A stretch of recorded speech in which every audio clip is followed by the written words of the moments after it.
बिस्मिल्लाहिर्रहमानिर्रहीम। अस्सलाम वालेकुम जी नाज़रीन, मैं वकील मोहम्मद अहमद और आप देख रहे हैं मेरा official YouTube channel Ahmad health tips. तो आज की वीडियो स्पेशली उन ख़वातीन के लिए है जिनके पास औलाद नहीं है। बे औलाद जोड़ों के लिए ये वीडियो बहुत ही ज़्यादा ख़ास होने वाली है, क्योंकि मैं आपको एक ऐसा नुस्खा बताने जा रहा हूँ जो कि बहुत ही ज़्यादा कारआमद है और औलाद नरीना के लिए ख़ास तोहफ़ा है। और ये नुस्खा जो मैं आपको इस वीडियो में बताऊँगा, ये मेल और फीमेल दोनों ने इस्तेमाल करना है।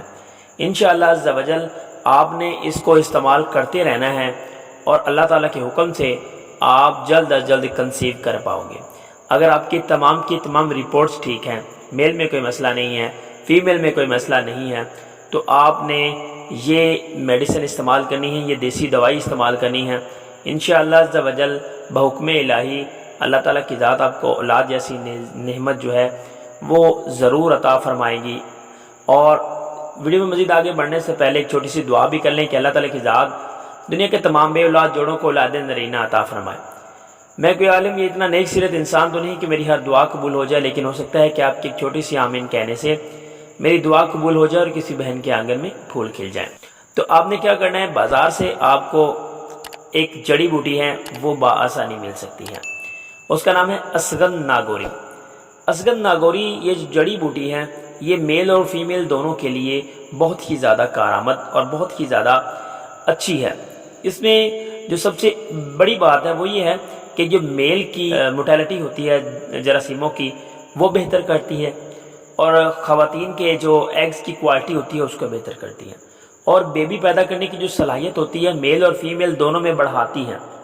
तो आपने असगंध नागौरी लेनी है। इसका तरीका इस्तेमाल मैं आपको बताता हूँ। आपने हाफ़ केजी, ये सस्ती होती है, इतनी महंगी नहीं है।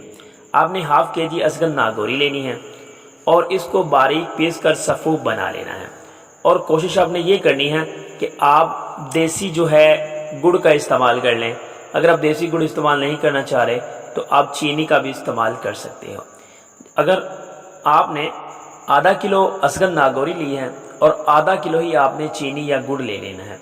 हम वज़न आपने वो दोनों चीज़ें लेनी हैं और उसके बाद इसको मिक्स करना है। मिक्स करने के बाद अगर आप इस चीनी को मिक्स करते हो तो ये आपके पास सफ़ूफ तैयार हो जाएगा। आपने हाफ़ टी स्पून सुबह, हाफ़ टी स्पून आपने शाम को। आपने कोशिश ये करनी है कि आपने ये दूध के साथ इस्तेमाल करना है। दूध के साथ अगर आप इसको इस्तेमाल करोगे तो आपको बहुत ज़्यादा फ़ायदा देगा। आपने इसको बंद नहीं करना, आपने इसको इस्तेमाल करते रहना है 1 माह, 2 माह, 3 माह, जब तक आपको कंसीव नहीं हो जाता आप ये खाते रहो। और जब कंसीव हो जाए उसके बाद भी आप ये इस्तेमाल करते रहो। ख़ास करके ख़वातीन जो हैं कंसीव करने के बाद इसको इस्तेमाल करते रहें, ये नुकसान नहीं देती और इसके फ़ायदे जो हैं वो बहुत ज़्यादा हैं, बेहद फ़वाइद हैं इसके। तो उम्मीद है कि जब ये आप नुस्खा इस्तेमाल करोगे तो इंशाल्लाह आप मुझे दुआओं में ज़रूर याद रखोगे। Thanks for watching Ahmed health tips. वस्सलाम।